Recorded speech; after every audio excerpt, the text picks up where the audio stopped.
pegarem as suas lâmpadas, não levaram azeite consigo. As prudentes, porém, levaram azeite em suas vasilhas com as suas lâmpadas. Demorou o noivo a chegar. Todas elas ficaram com sono e dormiram. À meia-noite, porém, ouviu-se um grito: aí vem o noivo! Saí ao seu encontro! Então todas aquelas virgens se levantaram e prepararam as suas lâmpadas. E as insensatas disseram às prudentes: dai-nos do vosso azeite, as nossas lâmpadas se apagam. As prudentes, porém, responderam: não seja o caso que nos falte a nós e a vós. Ide antes aos que o vendem e comprai-o. E tendo elas ido comprá-lo, chegou o noivo. As virgens que estavam preparadas entraram com ele para o banquete de casamento, e fechou-se a porta. Mais tarde chegaram também as outras virgens, dizendo: Senhor, Senhor, abre-nos a porta. Ele, porém, respondeu: em verdade vos digo que não vos conheço.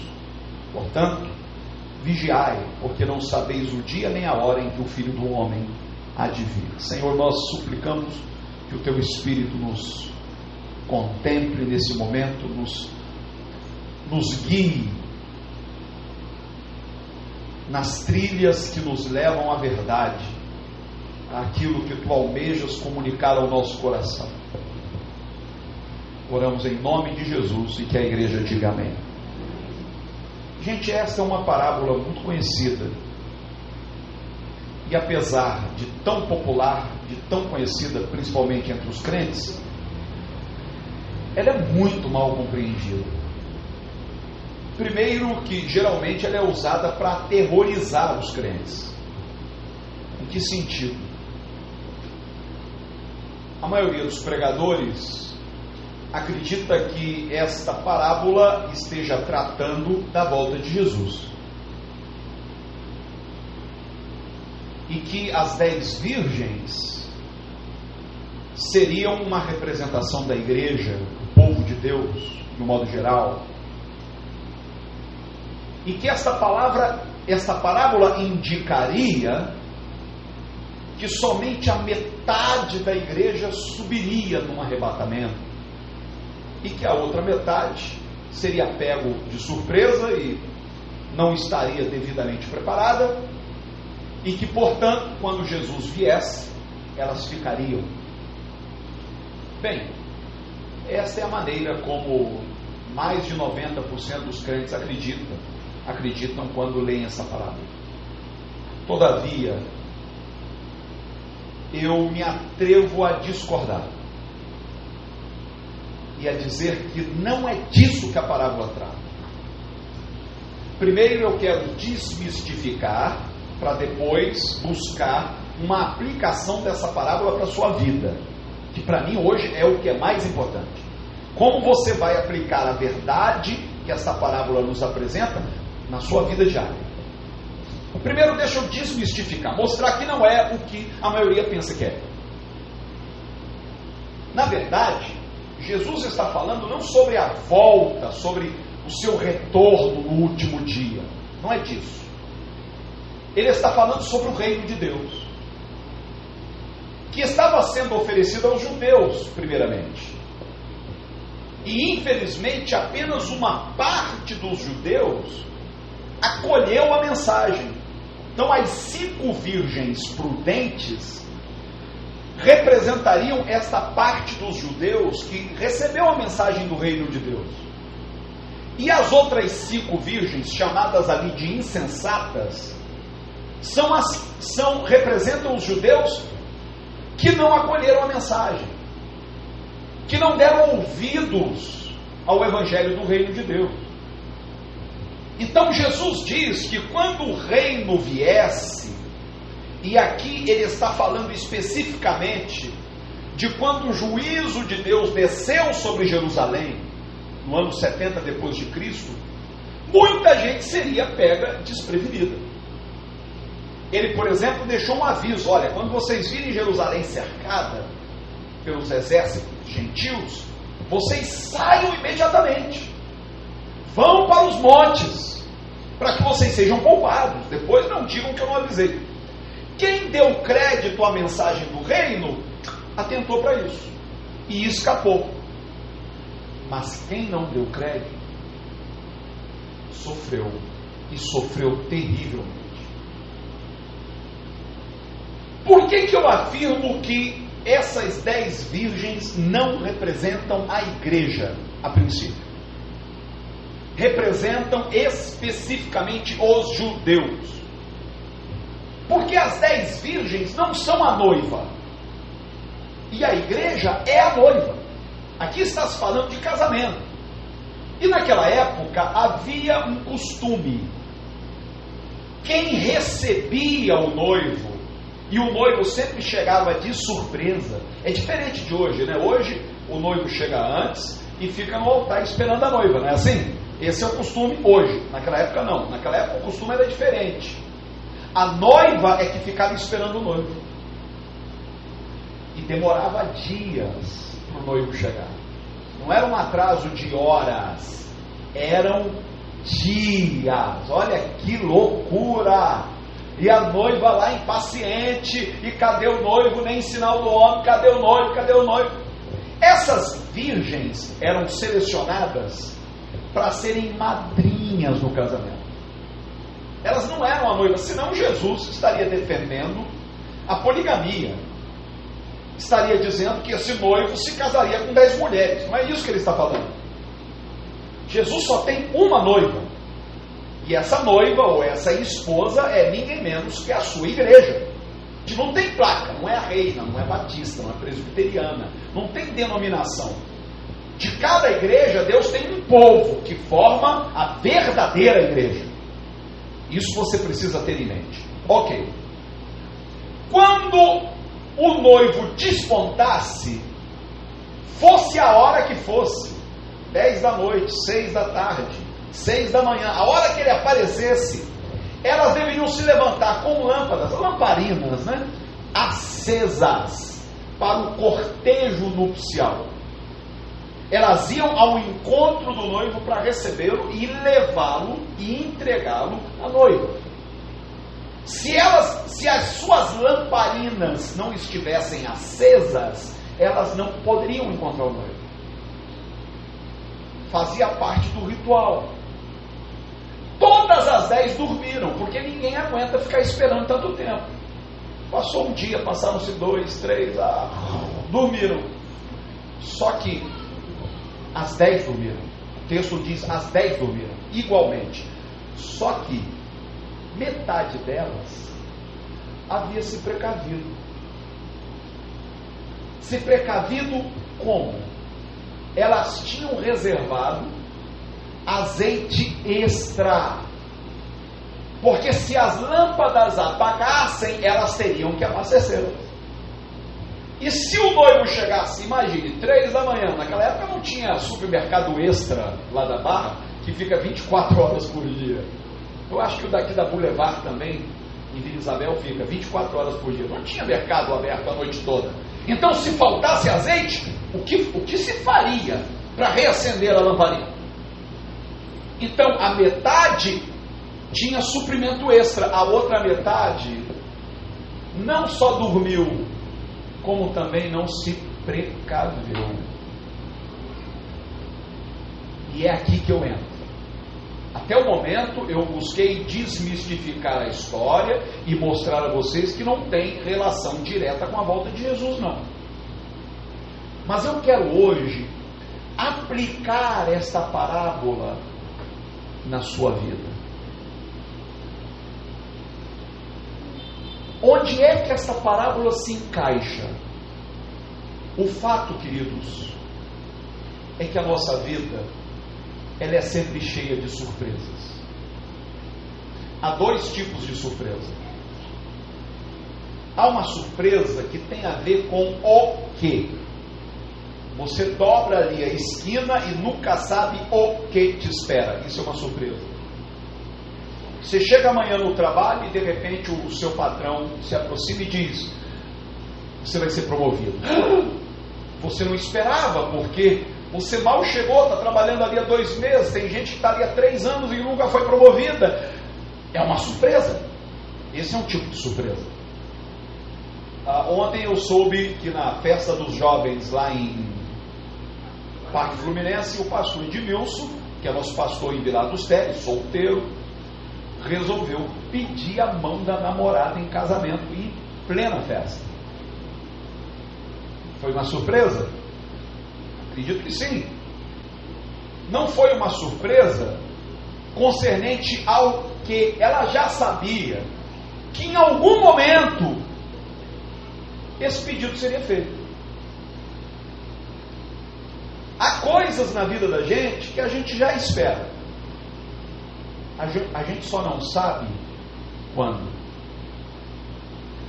Então a surpresa, na maioria das vezes, não tem a ver com o que, tem a ver com o quando. Há surpresas agradáveis, há surpresas desagradáveis. Por exemplo, a gente sabe que todo mundo vai morrer. Então, de certa maneira, a morte não é uma surpresa para nós, a gente sabe que morre. A surpresa é o quando. Ontem à noite eu tive uma notícia muito triste.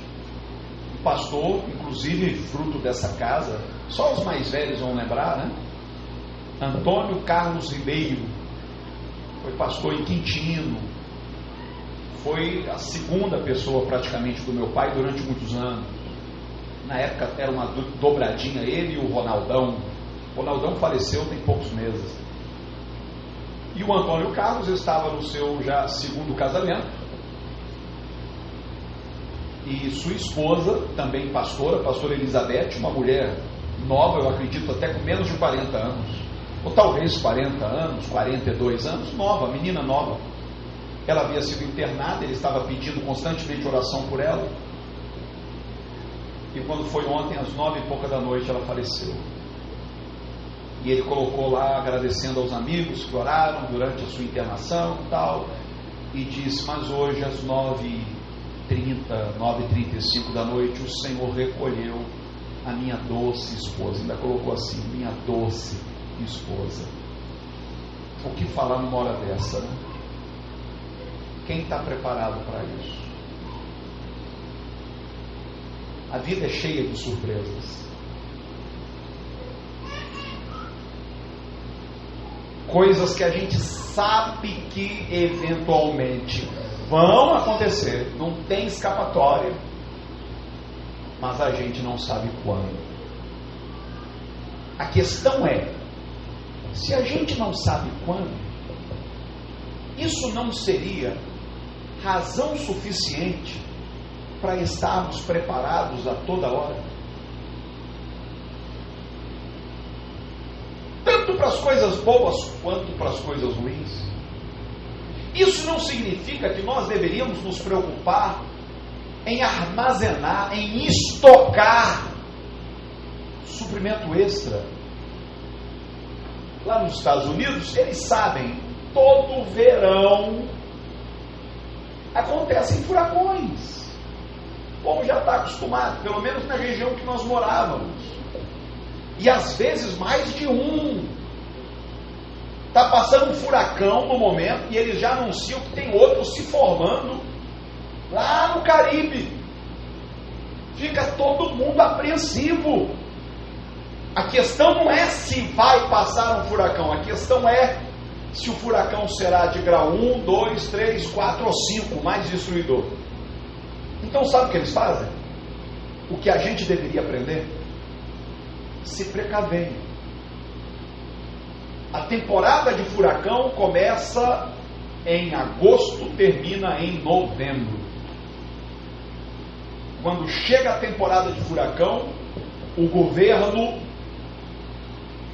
isenta tudo aquilo que é considerado de primeira necessidade, necessidade básica, é isento de impostos. As pessoas estocam. Geralmente a casa dos americanos tem o chamado basement, que é o como diz aqui, o porão. Ou então em cima da casa tem lá um outro quarto, um sótão, onde eles armazenam coisas. Ou quando não, na garagem. Estocam baterias, porque pode ser que falte eletricidade. Então tem lá bateria. Estocam água, porque pode ser que o abastecimento de água seja cortado. Estocam o que mais? Comida, enlatados até não aguentar mais, porque já aconteceu de, dependendo da gravidade, do tamanho do furacão, eles passarem 15 dias sem luz, 15 dias sem água, 15 dias sem poder ir no mercado. E agora? Aí são gatos escaldados. Já viu esse filme antes, é melhor se precaver. A gente aqui, e eu tenho que dar a mão à palmatória, a gente só coloca cadeado na porta depois que é roubado. Quer dizer, a gente não lida com a lógica da prevenção, mas com a lógica da remediação. A gente quer remediar, não prevenir. Aí quando a coisa acontece, a gente não está pronto. E eu não estou me referindo só às tragédias, não, queridos.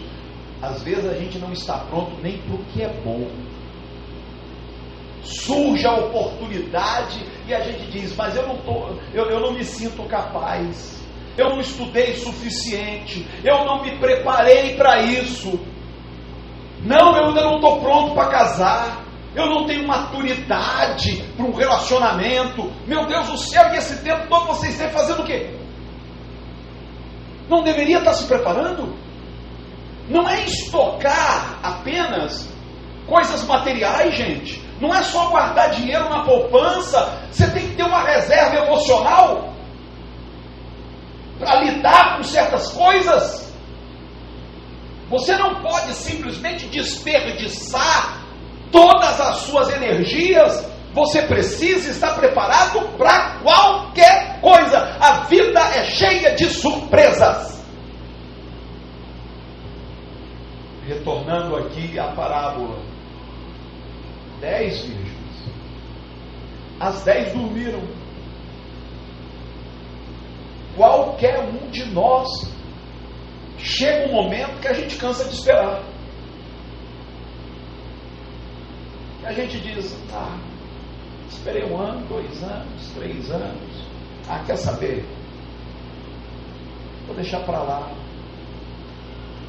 Não vou ficar nutrindo uma esperança, a coisa nunca acontece. Eu estou sempre na expectativa. Você cansa da ansiedade, porque a expectativa gera ansiedade. Você cansa de perder noites de sono. Nunca vai aparecer ninguém para mim. Eu nunca vou ter aquela promoção. Eu nunca vou sair do lugar. Eu nunca vou morar em outra cidade. Eu nunca vou fazer aquele curso. Eu nunca vou me casar. Nunca diga nunca. Vá por mim. Ontem um comentáriozinho da Reverend na cozinha. Eu nem me lembro qual comentário. Eu disse, filha, não cospe pro alto. Não, isso nunca vai acontecer. Não diga isso. Porque você vê tanta coisa na vida. Você não sabe se você é o próximo. A vida, queridos, é uma roleta russa. Sabe o que é roleta russa, não sabe? O tambor do revólver está girando. Você nunca sabe quando apertar o gatilho, a bala vai sair. Apertou a primeira vez, não saiu nada. Apertou a segunda, você tem 5 chances. Se não for na primeira, não for na segunda, vai ser na terceira, na quarta, na quinta. Vai acontecer. O maior presidente que os Estados Unidos tiveram, até hoje celebrado, ele é chamado de pai. Os americanos o chamam de pai. Abraham Lincoln, ele foi candidato 19 vezes, perdeu todas.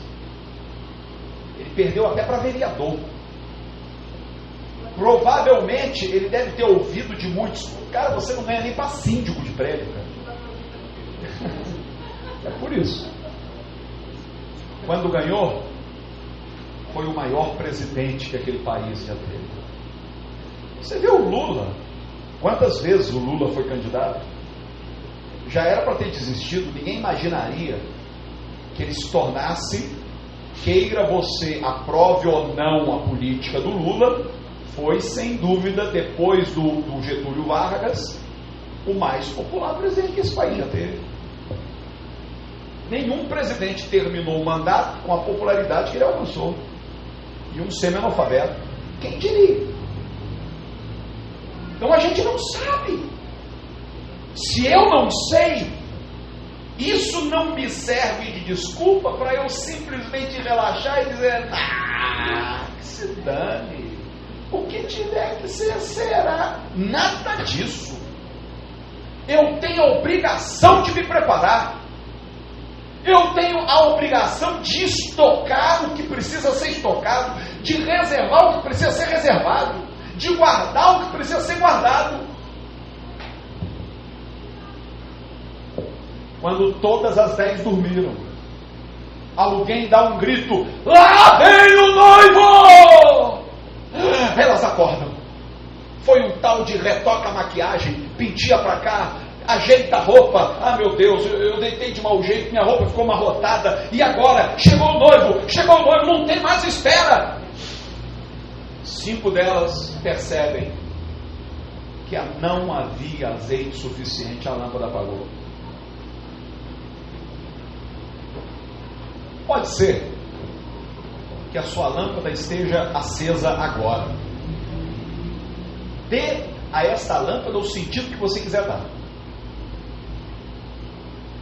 Pode ser até seu casamento essa lâmpada. Hoje você está vivendo uma lua de mel com seu marido. Parabéns, que bom. A pergunta é: tem azeite suficiente para manter essa chama por quantos anos?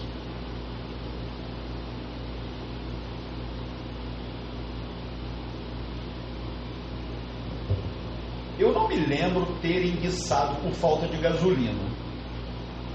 Realmente não me lembro. Talvez até tenha, né? Eu dirijo há 20 e poucos anos, mas que eu lembre, não.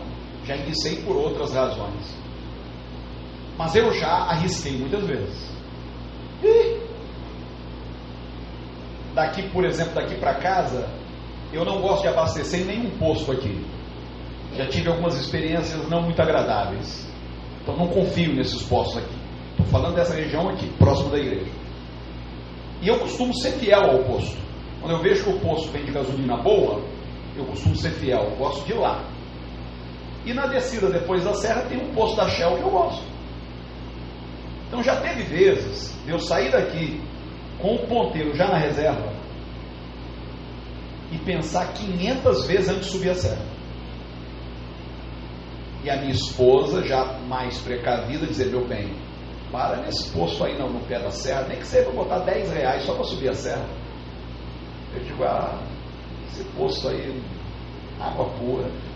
Pior é a gente ficar na subida com as crianças no carro, enguiçado. Aí eu relutante: tá bom, agora fechou o posto, né? Mas algumas vezes eu parei ali: meu amigo, bota 10, bota 20 conto aí só para subir a serra. Mas que é arriscado, é. Não brinque com a vida. Essa vida não é um ensaio. Você não está ensaiando para viver depois. Não há oportunidade para você viver agora um rascunho e só no finalzinho da vida você querer consertar. Não há. Você tem que viver o que há para se viver agora. Isso significa que não espera o tanque, o nível de combustível no tanque da sua vida chegar no tacho, não. Abasteça o quanto antes, até porque eu aprendi que quando o nível de combustível desce muito, levanta as impurezas que estão lá no finalzinho do tanque. Isso acaba comprometendo lá a injeção. Então, antes que o ponteiro chegue no vermelho, reabasteça. Isso serve para o casamento, isso serve para a sua vida profissional, isso serve para tudo. Terminou uma graduação, parabéns, meu irmão, você agora tem curso superior. Não pare nessa graduação, pense em avançar, em fazer uma pós, em se atualizar. Isso se aplica em todas as áreas da nossa vida, inclusive no que diz respeito à sua espiritualidade. Tem muita gente na reserva. Eu venho à igreja domingo e o resto da semana não tenho tempo. Você acha que é suficiente? Você acha que valeria um esforço maior para no meio da semana reabastecer? Pense um pouquinho. Os riscos que você corre. Quanta coisa você deixa de ouvir e aprender por não dedicar um tempo maior. E assim mesmo, vindo aos domingos, alguns passam 2, 3 semanas sem aparecer.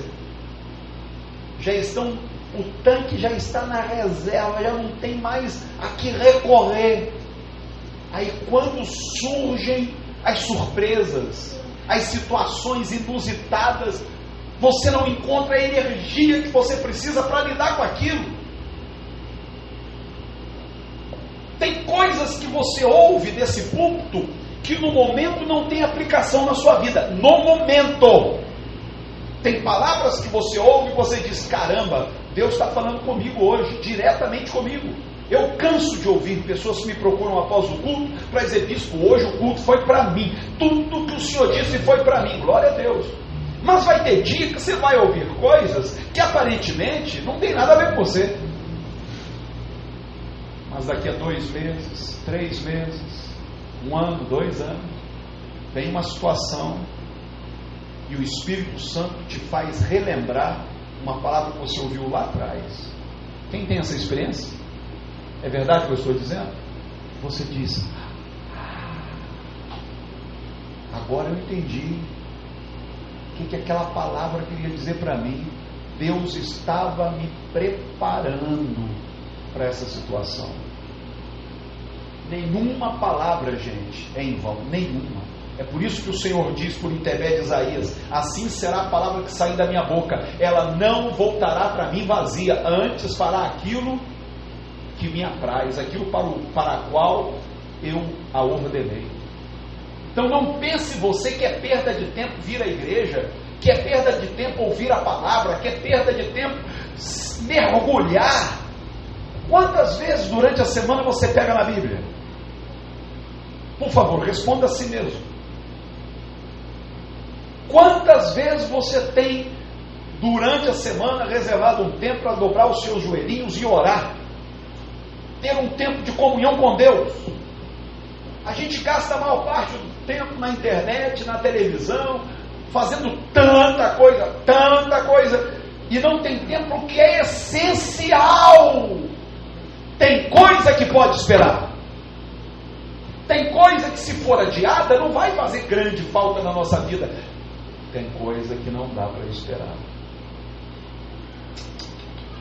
A qualquer momento você vai ficar na mão.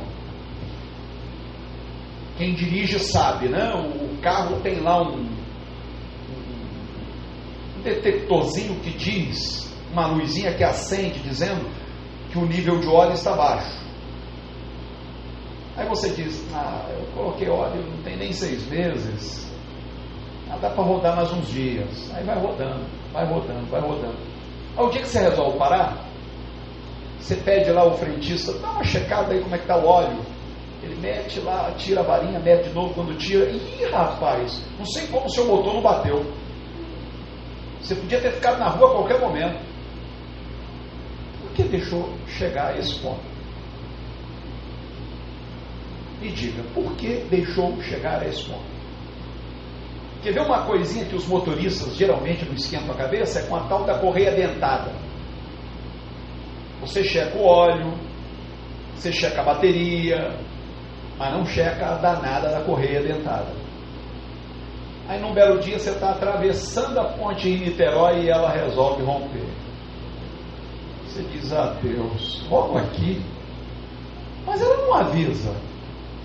Ela não vai dizer para você de manhã quando você sair da garagem, hoje eu vou arrebentar, meio-dia, hein? Não esquece.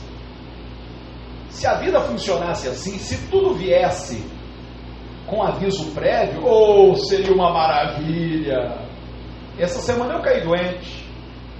Eu passei a semana toda praticamente arriado, gente. A semana toda. Ninguém me avisou que isso aconteceria. Provavelmente eu comi algo que não me fez bem. Tem um casal que veio aqui uma vez, esteve com a gente no lixão. A filha, menina linda, pelas fotos você vê que era realmente uma menina muito bonita, 18, 19 anos.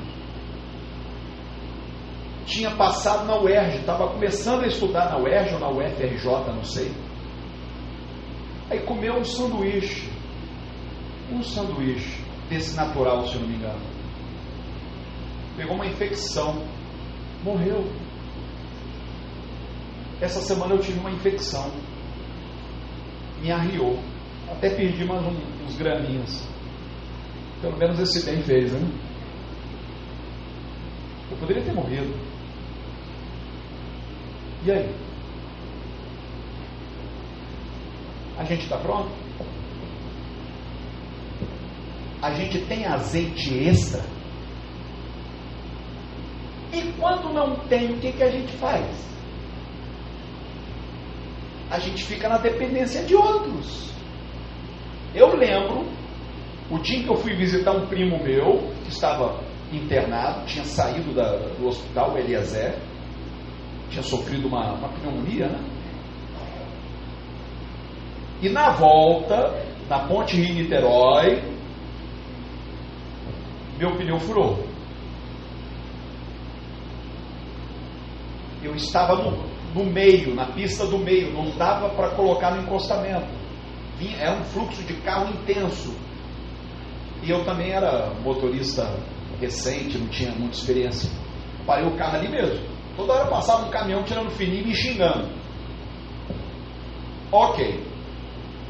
Quando eu abro o porta-malas, está lá o pneu sobressalente. Que bom. Cadê o macaco?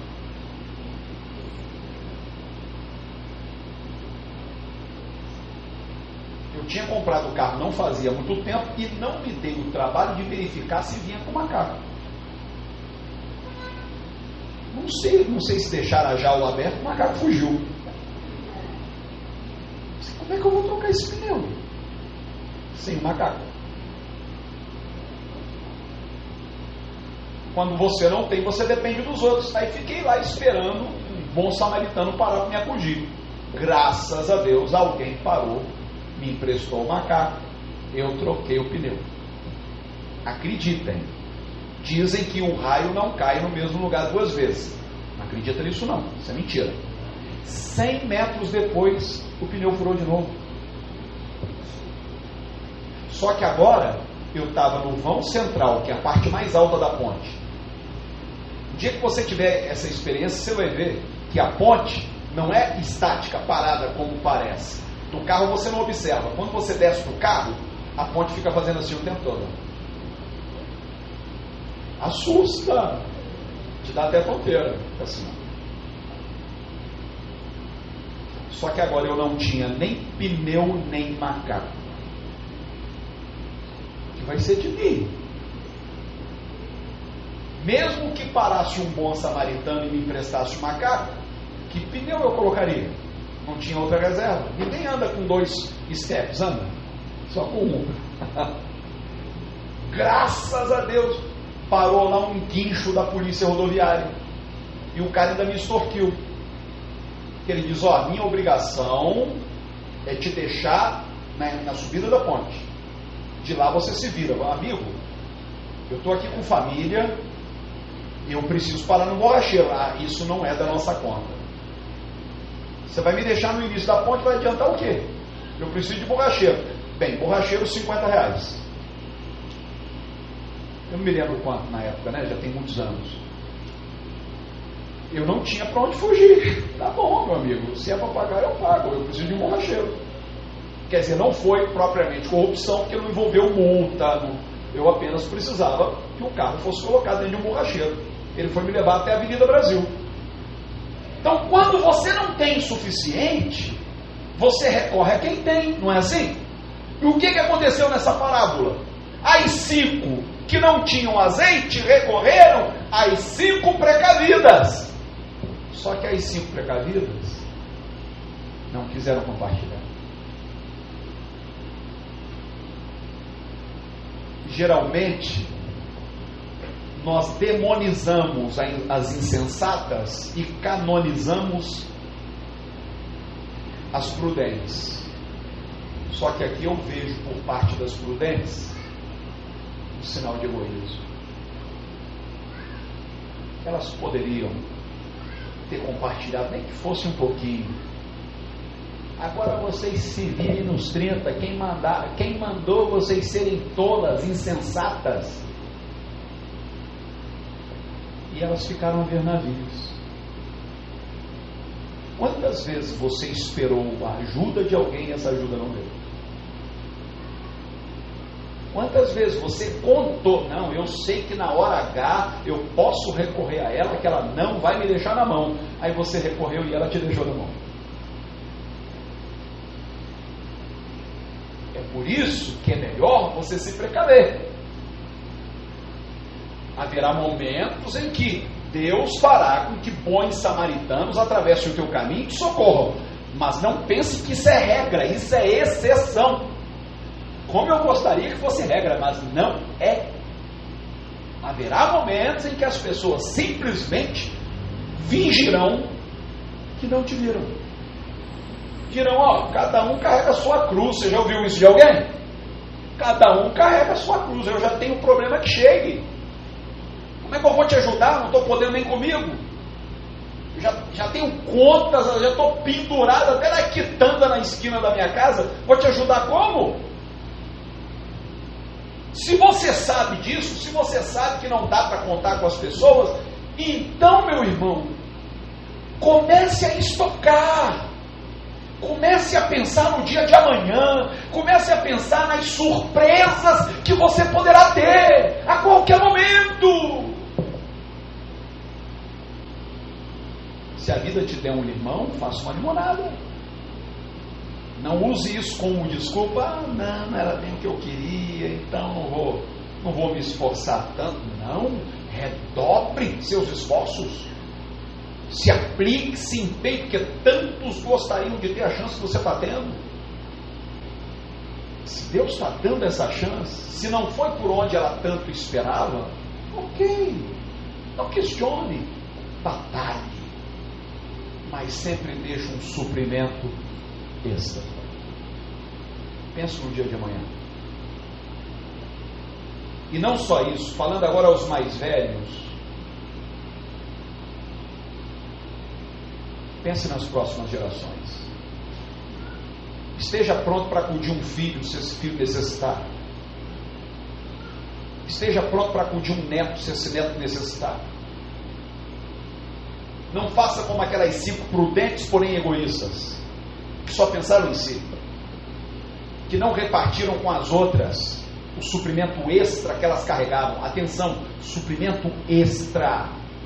Se é extra, é sinal de que sobrou.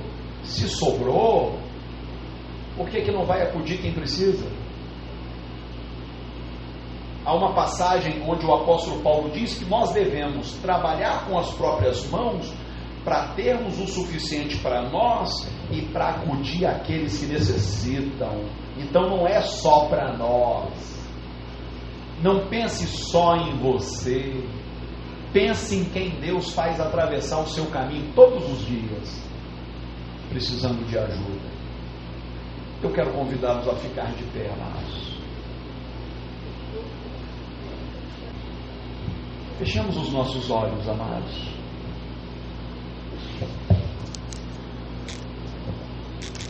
Eu vou pedir de vocês um gesto simbólico. É raro que eu peça, mas você vai entender por quê. Coloque a sua mão direita sobre o seu coração, por favor.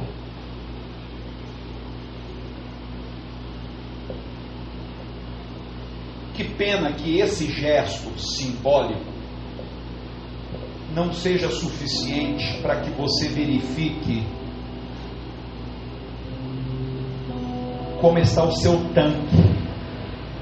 Estou falando de tanque de roupa não, tá? Como é que está o nível do azeite?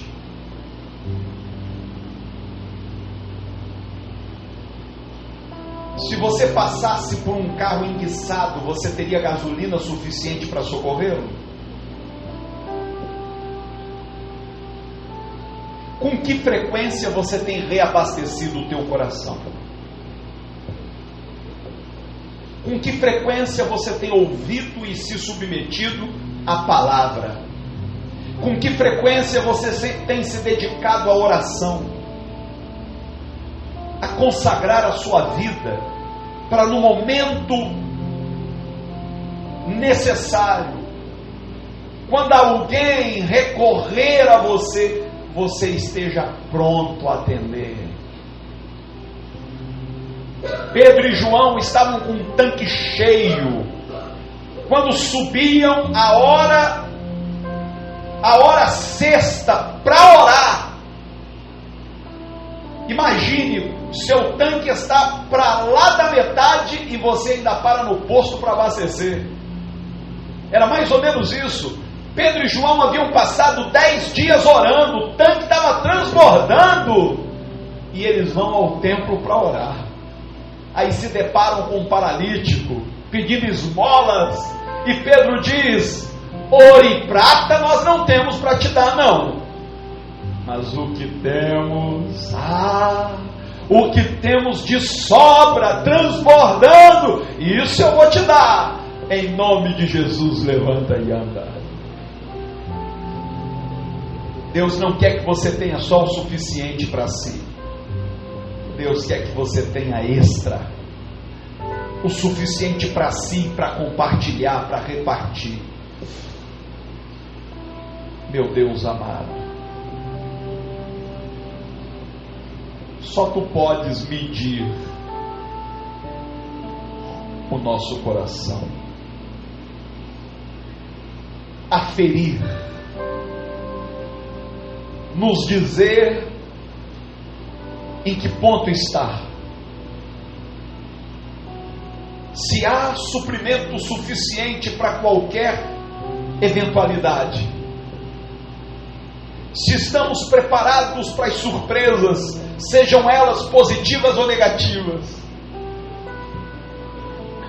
Por isso nós te pedimos, Senhor, assim como o motorista pede ao frentista do posto para aferir o óleo do motor, nós pedimos a Ti, sonda o nosso coração, Senhor, vê se está no nível certo, se temos o suficiente, se carecemos de mais, Senhor, mais, sonda nosso coração, meu Deus, e vê se há em nós sabedoria, discernimento, se há em nós uma reserva espiritual, emocional, psicológica, para qualquer coisa que possa acontecer. E se porventura estiver em falta, Pai, preencha o nosso tanque. Se porventura estiver em falta, cumprimenta, Senhor, enche-nos do Teu Espírito, Senhor, não deixe a chama da nossa lamparina apagar, que não sejamos contados nem entre os insensatos, mas também não sejamos contados entre os prudentes, porém egoístas. prudentes, porém pensando exclusivamente em si. Que sejamos prudentes sim, mas também generosos. Prudentes sim, mas também compassivos. Enche-nos do teu amor, meu Pai. Eu não sei o que me espera nos próximos dias. Eu quero estar pronto. Se porventura há uma provisão destinada à minha vida, se há uma prosperidade a caminho, que ela não me pegue despercebido, porque quem não está pronto para a prosperidade poderá se envaidecer, poderá se achar autossuficiente, poderá se ensoberbecer. Não deixe que eu seja tomado de surpresa pela prosperidade, Pai, mas que eu também não seja pego de surpresa pela adversidade, que eu esteja pronto para ela também, Senhor, para saber lidar com a escassez sem emprestar meus lábios à murmuração. Que os teus louvores permaneçam em meus lábios em quaisquer que sejam as circunstâncias. Tu és Deus, tu sabes o que fazes, então prepara o nosso coração. Meu irmão, agora eu gostaria que você se aproximasse do colega ao seu lado. Se porventura você tiver demais o que ele tem de menos, seja como as virgens prudentes, mas seja também compassivo. Esteja disposto a compartilhar do teu azeite para manter a lamparina do teu irmão acesa. Eu gostaria que agora nós orássemos com paixão uns pelos outros. Levante a Deus uma oração especial pelo seu irmão.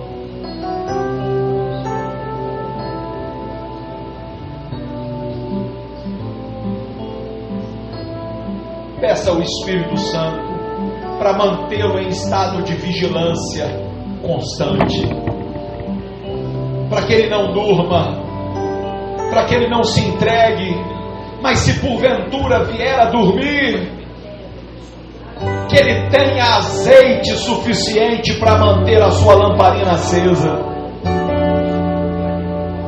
que ele esteja pronto para a chegada do noivo a qualquer momento.